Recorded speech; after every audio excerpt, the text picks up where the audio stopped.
Assalamualaikum warahmatullahi wabarakatuh. Halo guys, kenalin aku Ferry. Di sini aku mau menjelaskan sedikit materi dari mata kuliah Bank dan Lembaga Keuangan Non-Bank. Materi yang saya bahas itu ada 5. Yang pertama, uang. Yang kedua, bank sentral. Yang ketiga, bank umum konvensional. Yang keempat, bank umum syariah. Dan yang kelima, BPR konvensional dan BPR syariah. Pertama yang akan saya bahas adalah uang. Sebelumnya, siapa sih yang nggak tahu apa itu uang? Uang merupakan benda yang paling sering kita bawa dan butuhkan. Uang merupakan hal yang vital bagi kehidupan karena uang sebagai alat menukar dan mengukur nilai dari suatu barang. Uang juga digunakan untuk transaksi atau membeli barang, bahkan untuk menimbun kekayaan. Sebelum lebih dalam kita membahas tentang uang, lebih baiknya kita sedikit tahu sejarah dari uang. Di Indonesia sendiri, sebelum mengenal uang, masyarakat memakai sistem barter untuk tukar-menukar barang. Dikarenakan barter memiliki banyak kekurangan dan ketidakpastian nilai barang, maka pada tanggal 30 Oktober 1946, uang pertama kali diedarkan di Indonesia dengan nama Uang Republik Indonesia atau yang biasa disebut dengan ORI oleh pemerintah Republik Indonesia, yaitu The Javace Bank yang sekarang dikenal sebagai Bank Indonesia. Uang terdiri dari berbagai jenis. Yang pertama, berdasarkan bahan uang dibagi menjadi 2, yaitu uang kertas dan uang logam. Yang kedua, berdasarkan nilai dibagi menjadi 2, yaitu uang bernilai penuh dan tidak bernilai penuh. Yang ketiga, berdasarkan lembaga uang dibagi menjadi 2, yaitu uang kartal yang dikeluarkan oleh bank sentral dan uang giral yang dikeluarkan oleh bank umum. Yang keempat, berdasarkan kawasan uang dibagi menjadi 3. Yang pertama, uang lokal, yang kedua, uang regional, dan yang ketiga, uang internasional. Kan tadi udah membahas tentang uang nih di chapter pertama. Jadi, sekarang aku mau jelasin chapter kedua tentang bank sentral. Di setiap dunia, pasti memiliki bank sentralnya masing-masing. Karena bank sentral lah yang bertanggung jawab untuk mengawasi sistem keuangan pada suatu negara. Bank sentral di Indonesia, yaitu Bank Indonesia, dimulai pada tahun 1828, tepatnya pada saat masa pemerintahan Hindia Belanda dengan didirikannya The Javace Bank. The Javace Bank berperan sebagai bank sentral yang bertugas untuk mencetak dan mengedarkan uang di negara ini. Selang 1 abad, yaitu pada tahun 1953, The Javace Bank berganti nama menjadi Bank Indonesia dan mengalihfungsikannya.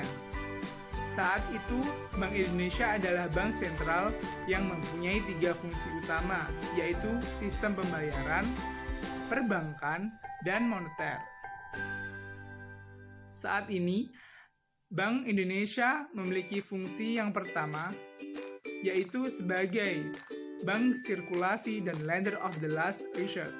Yang kedua, menetapkan dan melaksanakan kebijakan moneter. Yang ketiga, mengatur dan mengawasi aktivitas perbankan. Yang keempat, menjaga sistem pembayaran agar berjalan lancar. Yang kelima, melakukan riset dan pemantauan. Yang keempat, tempat penyimpanan kas negara serta menjaga kondisi likuiditas negara. Tujuan dan tugas Bank Indonesia. Yang pertama, menjaga nilai rupiah agar tetap stabil terhadap barang atau jasa. Yang kedua, menjaga sistem keuangan agar stabil. Yang ketiga, menerbitkan dan memantau regulasi untuk seluruh bank yang beroperasi di Indonesia. Yang keempat, menjaga nilai rupiah agar tetap stabil terhadap mata uang asing. Yang kelima, menyediakan bantuan uang untuk bank-bank konvensional di Indonesia yang sedang menghadapi krisis. Setelah membahas tentang bank sentral, sekarang saya akan membahas chapter yang ketiga, yaitu bank umum konvensional. Pasti kalau dengar kata-kata bank umum konvensional, pasti yang ada di benak kalian adalah Bank BRI, Bank BCA, Bank Mandiri, Bank BNI, dan Bank BTN. Benar, itu semua termasuk bank umum konvensional. Bank umum konvensional, bank yang melaksanakan kegiatan usaha secara konvensional, yang dalam kegiatannya memberikan jasa dalam lalu lintas pembayaran berdasarkan prosedur dan ketentuan yang telah ditetapkan oleh negara. Bank umum konvensional memiliki fungsi menghimpun dana dari masyarakat dan menyalurkan dana kepada masyarakat, serta menyediakan layanan dan jasa.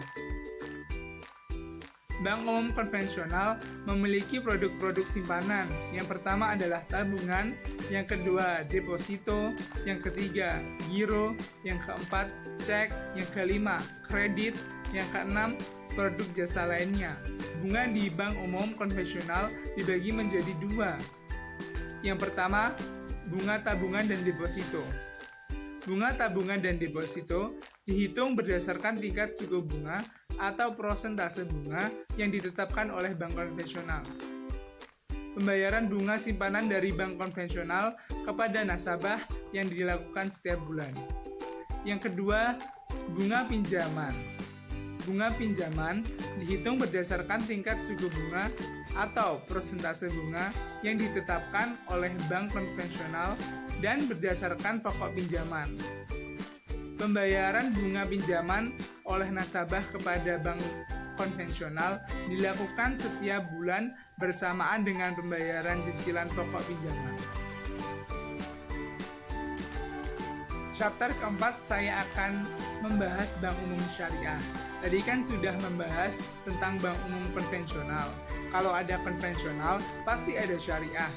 Kalau bank umum konvensional itu melaksanakan kegiatan usaha secara konvensional, kalau bank umum syariah melaksanakan kegiatan usaha secara syariah.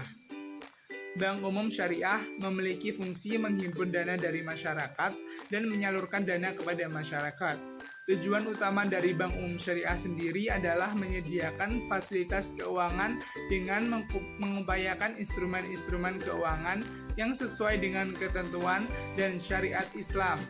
Selain itu, bank syariah juga mempunyai produk-produk andalan, seperti produk penyaluran dana, murabahah, salam, istihnah, mudharabah, musyarakah, ijarah mutinah, bitmil, dan ijarah berlanjut. Yang kedua, produk penghimpun dana, seperti wadiah dan mudharabah. Yang ketiga, produk jasa seperti wakalah, kafalah, sorof, hawalah, dan ron. Setelah menjelaskan secara singkat tentang bank umum syariah, di Indonesia terdapat bank-bank yang menggunakan sistem syariah, seperti Bank Syariah Indonesia, Bank BCA Syariah, Bank BRI Syariah, Bank BNI Syariah, Bank Muamalat Indonesia, Bank MyBank Syariah Indonesia, Bank Panin Syariah, Bank Syariah Bukopin, Bank Mega Syariah, Bank BTN Syariah, dan Bank Umum Syariah lainnya. Di chapter kelima ini, saya akan membahas BPR konvensional dan BPR syariah. Yang membedakan dari BPR konvensional dan BPR syariah adalah sistem operasionalnya. Kalau BPR konvensional menjalankan sistem operasionalnya secara konvensional, dan BPR syariah menjalankan sistem operasionalnya secara syariah. Dalam kegiatannya, BPR tidak memberikan sistem jasa dalam lalu lintas pembayaran. Dalam kegiatannya, BPR konvensional dan BPR syariah tentu berbeda.